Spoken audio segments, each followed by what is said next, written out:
One of the really cool parts of the taillights is the reverse light.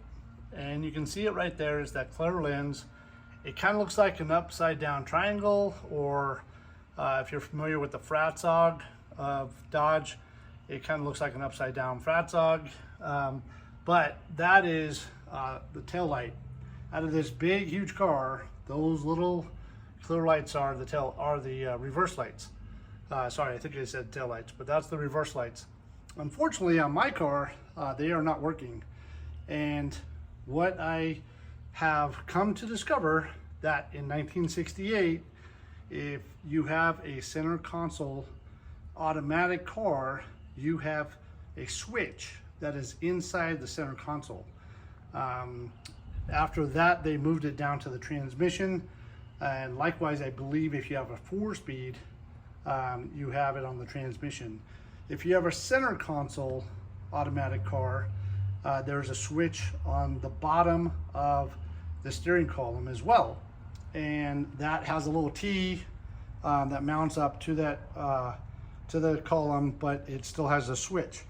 Luckily, I've traced down kind of what is wrong with it, did some probing on the wiring, and kind of determined that it is the switch is out on mine. They are fairly expensive. If you look on eBay for one of these switches, they run about $150, $180. Of course, with Mopar, that's kind of par for the course. Everything on Mopar seems to be, 2 to 3 times as much as Chevy or Ford. So luckily, for B-bodies only, I ran across a gentleman that actually had one of these switches, and this is what it looks like.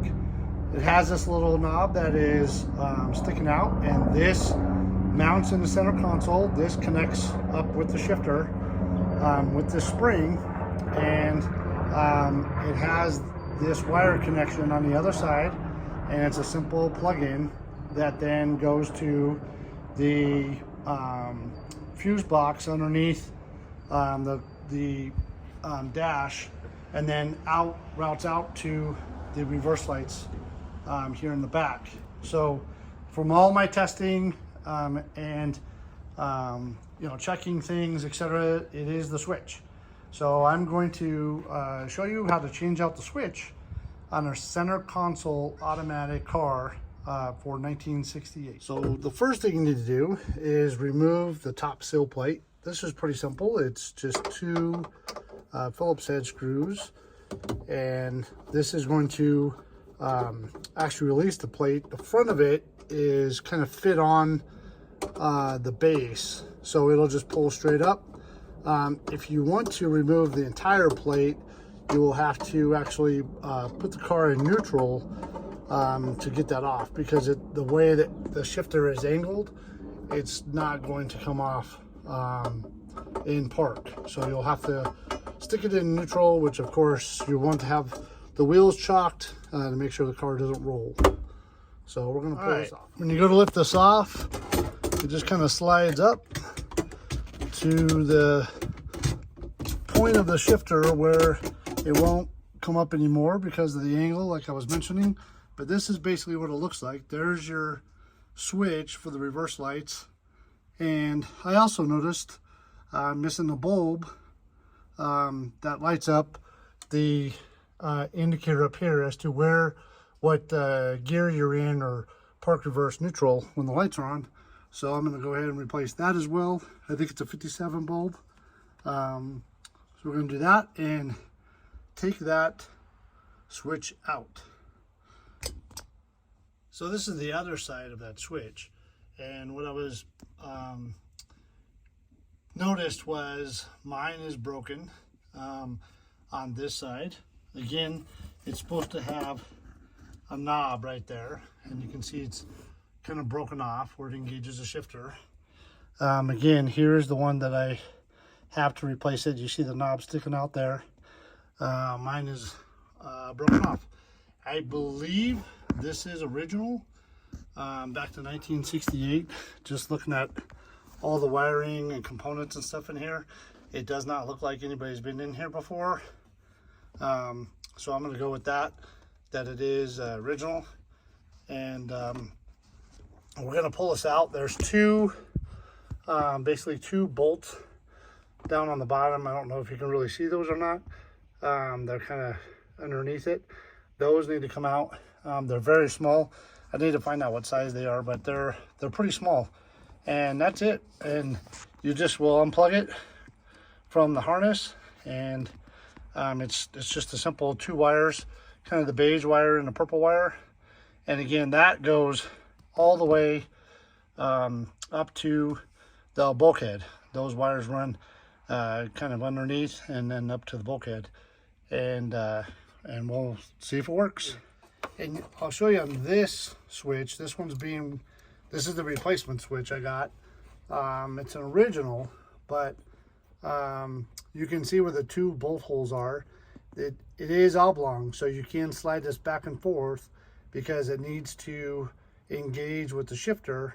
But you can also see there's these little brackets on the bottom. So it would actually be like this.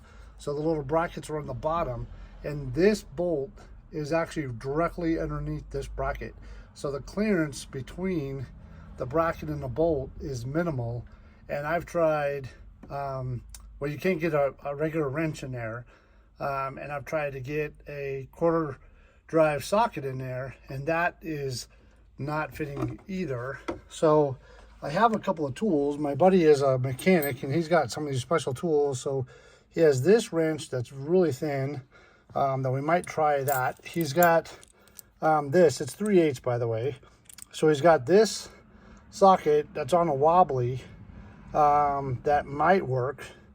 We're going to try that one. And then we also have this ratchet.